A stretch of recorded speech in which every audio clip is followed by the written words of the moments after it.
Big Boss കാണുന്നതിനോടൊപ്പം Kadakkal Dubai mobile shop നൽകുന്ന 14,000 രൂപ വിലയുള്ള ലെനോവയുടെ 2 ടാബ്ലറ്റുകൾ സ്വന്തമാക്കാൻ ഈ ചാനൽ ഇപ്പോൾ തന്നെ സബ്സ്ക്രൈബ് ചെയ്യുക.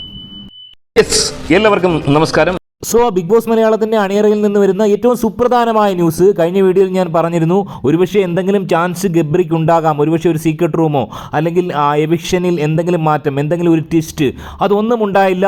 സീസൺ 6-ൽ നിന്നും ലാലേട്ടൻ്റെ മുന്നിലൂടെ സ്റ്റേജിലൂടെ വളരെ ലാഘവത്തോടു കൂടി കൂളായി ഗബ്രി ഔട്ടായി പോകുന്ന ഒരു കാഴ്ചയാണ് നമ്മൾക്ക് എപ്പിസോഡിൽ കാണാൻ സാധിക്കുക. വളരെ ഇമോഷണലി ബ്രേക്ക് ഡൗൺ ആവുന്ന തരത്തിലുള്ള ഒരു എപ്പിസോഡാണ്. എനിക്ക് തോന്നുന്ന ഈ 6 സീസണുകളിൽ ഏറ്റവും അധികം TRP മുന്നിൽ പോകുന്ന ഒരു എപ്പിസോഡായിരിക്കും ഇന്നത്തെ എപ്പിസോഡ്.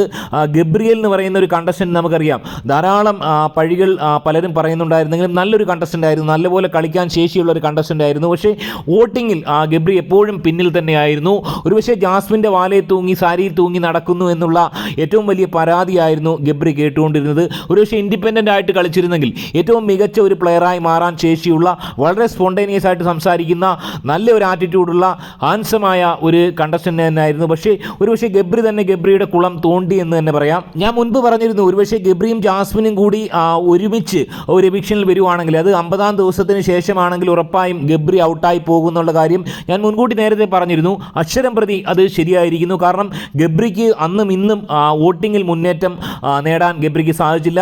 ഈ ഒരു പ്രമോ വന്നതിന് ശേഷം ധാരാളം ആളുകൾ അന്വേഷിക്കുകയും വിളിക്കുകയും ഒക്കെ ചെയ്യുന്നുണ്ട്. അതായത് ഗബ്രി ഔട്ടാണോ, സീക്രട്ട് റൂം ഉണ്ടോ, അത്തരം സംശയങ്ങളൊക്കെ ധാരാളമുണ്ട്. എന്നാൽ ഗബ്രി പൂർണ്ണമായും ഷോയിൽ നിന്നും ഔട്ടായിരിക്കുന്നു എന്നുള്ള ഏറ്റവും പുതിയ ന്യൂസുകളാണ് ബിഗ് ബോസ് മലയാളത്തിൻ്റെ അണിയറയിൽ നിന്ന് നമുക്ക് ലഭിക്കുന്നത്. ഇവിടെ ആക്ച്വലി ഗബ്രിയെ ഓർത്ത് സഹതാപമാണ്. കാരണം ഗബ്രിക്ക് വലിയൊരു നഷ്ടമാണ് ഇവിടെ സംഭവിച്ചത്. 50 ദിവസം നിന്ന്, അല്ലെങ്കിൽ 55-60 ദിവസം നിന്നെങ്കിലും ഗബ്രി പൂർണ്ണമായും നെഗറ്റീവായാണ് പുറത്തേക്ക് പോകുന്നത്. അതായത് നോറയുടെ അത്ര പോലും വോട്ട് നേടിയെടുക്കാൻ സാധിക്കുന്നില്ല, ഋഷിയുടെ അത്ര പോലും വോട്ട് നേടിയെടുക്കാൻ സാധിക്കുന്നില്ല. തീർത്തും പരാജിതനായി പുറത്തേക്ക് നാണം കെട്ട് പോകുന്ന ഒരവസ്ഥയാണ് ഗബ്രിക്ക് ഉണ്ടായത്. ഒരുപക്ഷെ ഗബ്രിയുടെ വീഴ്ചകൾ തന്നെയാണ് അതിന് കാരണം.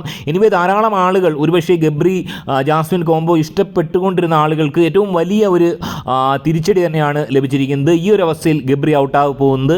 അതുപോലെ തന്നെ ജാസ്മിൻ ഒരുപക്ഷെ ഇതൊരു നേട്ടമാകാനൊരു ചാൻസ് ഉണ്ട്. ഞാൻ മുൻപും പറഞ്ഞിരുന്നു, ഇനി അങ്ങോട്ട് ജാസ്മിൻ വളരെ കോൺസെൻട്രേറ്റ് ചെയ്ത് കളിക്കുകയും ഒരുപക്ഷെ വളരെ മുന്നേറാനുള്ളൊരു ചാൻസ് ജാസ്മിന് വരുമെന്നാണ് ഞാൻ മനസ്സിലാക്കുന്നത്. ഒരുപക്ഷെ മറിച്ചും സംഭവിച്ചേക്കാം. ഗബ്രിയുടെ ഈ ഒരു വിടവാങ്ങൽ ജാസ്മിനെ ഇമോഷണലി നല്ല രീതിയിൽ തളർത്തുന്നുണ്ട്.